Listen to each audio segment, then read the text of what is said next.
اگر آپ بادشاہ ہیں تو آپ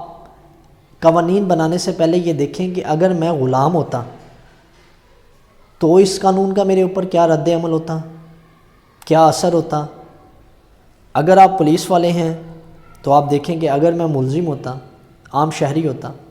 تو اس کا کیا اثر ہوتا مجھ پر۔ اگر آپ بادشاہ ہیں تو فقیر بن کے سوچیں، اگر فقیر ہیں بادشاہ بن کے سوچیں، اگر کسی سیکیورٹی فورسز میں ہیں سولین بن کے سوچیں، سولین ہے تو سیکیورٹی فورسز والا بن کے سوچیں۔ تو پھر آپ کو اندازہ ہو سکے گا کہ جو آپ قوانین، اصول و ضوابط وضع کرنے لگے ہیں وہ کیا آپ خود ان میں پن اپ سکتے ہیں، خود آپ ان کو بیئر کر سکتے ہیں۔ اگر آپ سمجھتے ہیں کہ یہ بیئریبل ہے، اگر میں اس پوزیشن میں ہوتا کہ آج میں پی ایم ہوں اور میں ایک عام شہری کی پوزیشن میں ہوتا، اور اگر آج پی ایم